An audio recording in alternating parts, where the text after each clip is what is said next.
السلام عليكم ورحمة الله وبركاته. اللهم صل وسلم وبارك على سيدنا محمد وعلى آله وصحبه أجمعين يا رب. اشفي ابني عماد شفاء تام لا يغادر سقما، واشفي كل مريض يا رب، وفك كرب المكروبين، وانصر اخواتنا واهالينا في غزة وسوريا ولبنان والسودان والعراق واليمن. انصر اخواتنا واهالينا في كل زمان ومكان، واجعل يا رب مصر دايما بلد الأمن والأمان، وابعد عنا شر بحن.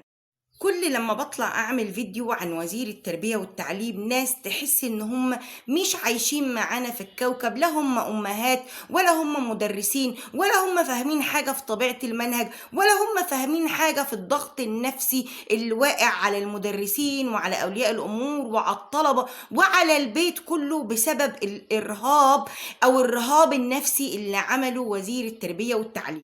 بتروح تحضر بالعافية، بتروح المدرسة بالعافية، تقييمات كل شوية. الناس اللي هتقولي انتوا ايه اللي مزعلينكم من التقييمات كل شوية؟ احنا مش مزعليننا من التقييمات، والله اللي مذاكر ده لا هيهمه تقييمات ولا مش تقييمات، لكن الفكرة في ان انت بتضيع الوقت على المدرس في الحصة وانت مش معوضه على النص ساعة بتاعة التقييم كل حصة دي. فبالتالي المدرس هيجري في المنهج ومش هتبقى الأولوية للشرح، الأولوية هنا للتقييم. فبعد إذنكم الناس اللي مش عارفة حاجة عن طبيعة المنهج أو الناس اللي مش جوه المنهج معانا، بعد إذنكم بلاش بقى كلام من اللي هو أنت مش عايزة معلش يعني نريح دماغنا شوية عشان الواحد خلاص هنا مرار طافح. طبعا يعني مش عارفة أبدأ إزاي في مواضيع كده، ما بعرفش أبدأ. أكتريتكم أو أغلبيتكم اتفرج على مسلسل لام شمسية اللي كان بيعرض في رمضان السنة دي. أنا صراحة لسه شايفة المسلسل ده الأسبوع اللي فات من الضجة اللي عملت وحصلت عليه، فقلت لا لازم أشوفه. أكتر الناس فيكم اتفرجت على مسلسل لام شمسية ده، المسلسل اللي بيجسد مش هقول واقع، بس خليني أقول حاجة بتحصل في المجتمع، ألا وهي الاعتداء على الأطفال. عملت لكم قبل كده فيديو عن اللي حصل عندنا في مدرستنا، وإن بنت في كي جي 2 تم الاعتداء عليها من قبل يعني اللي ماسك الكانتين، المسؤول عن الكانتين. والبنت راحت حكت لمامتها واتضح ان مفيش في المدرسة كاميرات والكلام ده كله. لام شمسية غالبا كده ان هو بيتكرر في اغلب المدارس او في كل المدارس. الحكاية حكاية المرة دي ياسين. ياسين طفل زي اي طفل في المدرسة، عنده 6 سنين. ياسين من سنة فاتت اتعرض لعملية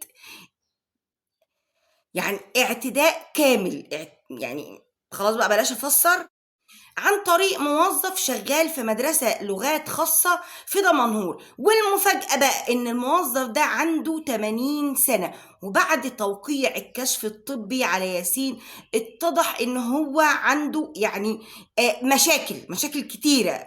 يعني اتضح إنه فعلا حصل فيه الموضوع ده. وبعد كده الأم لاحظت ازاي لما ابنها جه يروح التويلت. المفاجأة بقى ان مديرة المدرسة كانت عارفة الموضوع ده، يعني عارفة الموضوع بتاع الموظف ده. وسألوا الطفل فقال لهم ان المديرة جابت الموظف وخلت الطفل يضربه بالعصاية. يعني الولد غالبا راح قال للمديرة فجابت الموظف قدامها وقالت له اضربه بالعصاية. النوتي ده احنا بص هنضربه بالعصاية اهو. وقالت له خلاص انت كده بقى خدت حقك وما تجيبش سيرة لحد خالص. الولد هو اللي بيحكي لمامته اللي حصل، وده اللي حصل بالفعل، لان اهل الطفل لما راحوا علشان يشتكوا هددوهم ان هم لو جابوا سيرة لحد هيقتلوه. يعني ياسين بيقول ان المديرة قالت له لو انت جبت سيرة لحد هنقتلك. الولد راح مع مامته وباباه حكى الواقعة دي قدام مديرة المدرسة. لك ان تتخيل بقى ياسين بقى جم يحققوا معاه، قال لك في التحقيقات ايه؟ ان الراجل الزباله ده، العجوز الموظف الزباله ده، كان بياخده في جراج المدرسه، وكان بيعمل القرف ده. وده حصل تقريبا بشكل دوري على مدار السنة، يعني يوميا، مش مرة ولا 2 ولا 10. وانه كان خايف يتكلم الولد لحد ما اطمن انه هيسافر لباباه. كانوا مسافرين لباباه، وبالتالي بقى التهديد هيبقى خلاص يعني ملوش اي لازمة. فاعترف لأمه بكل حاجة.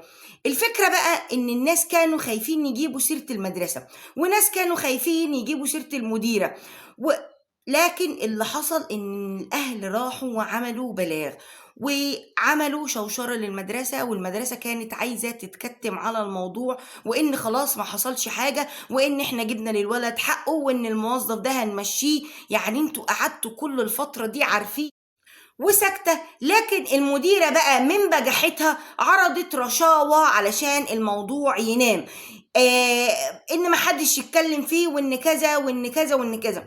في حتة بس انا مش عايزة اذكرها، يعني حتة انا مش عايزة اتكلم فيها. المديرة كانت عايزة تاخد القضية في السكة دي او في المنحنى ده، يعني بلاش اتكلم فيها علشان انا ما بقاش سبب، هي كده كده مصارة، بس انا مش مشغولة.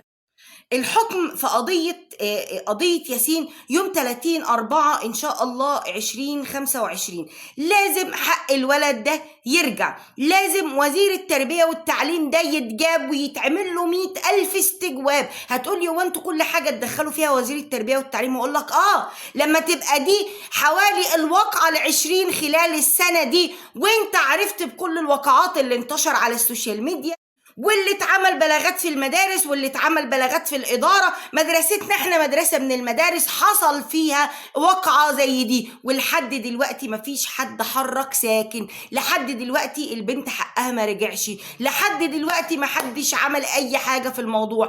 انت يا سيادة وزير التربية والتعليم يلي بتنزل تفتش على الكراسات وتفتح الكراسات وتبص فيها زيك زي المدرسين عادي جدا، ما بتسمع ان في مدارس حصل فيها اعتداءات، او مدارس حصل فيها كذا او كذا، انت بتعمل ايه؟ بيبقى قراراتك اتجاه المدارس دي ايه؟ بيبقى تصرفك اتجاه المدارس اللي حصل فيها اعتداءات على اطفال او كذا او كذا، بتعمل ايه حضرتك؟ ولا اي حاجة. بنشوفك تاني يوم نازل تفتش على الكراسات وتدي هنا نجمة وتدي هنا ستيكر وخلاص، خلصت الحكاية على كده. لا وألف لا. أمال فين المكان الآمن بالنسبة لعيالنا؟ إذا كان المدرسة ما بقتش مكان آمن. أنت لما تودي ابنك أو بنتك المدرسة وأنت عارف إن أنت سايبهم في المدرسة من يومين برضو، غير بتاعة اللي حصلت من كام يوم دي بقى، عشان تبقوا عارفين، الواحد نط من فوق السور واعتدى على بنت، لا واحد دخل من باب المدرسة واعتدى على بنته جوه قلب المدرسة. حضرتك فين من كاميرات المراقبة اللي بتقول أنا عندي في كل مكان كاميرات مراقبة، أنا عندي في كل مكان كذا كذا كذا؟ حق ياسين لازم يرجع، ويرجع منك أنت شخصيا كوزير تربية والتعليم، علشان أنت كلكم راع وكلكم مسؤول عن رعيته. العيال دي أمانة في رقبتك أنت، بتنزل وخارجة رايحة المدرسة، كل حاجة بتحصل في المدرسة تيجي أنت وتتسأل عنها. وزير شو عامل لي حوارات وعامل لي معرفش ايه، والعيال كل يوم بتتبهدل وتتهان في المدرسة. الموضوع عدى بقى قصة الضرب، وعدى قصة ان عيل معرفش مهجأ، لا لا لا، ده دخل في منحنى تاني خالص. حسبنا الله ونعم الوكيل فيك راجل بجد. انت بتدمر يعني جيل بحاله، انت بتدمر جيل بحاله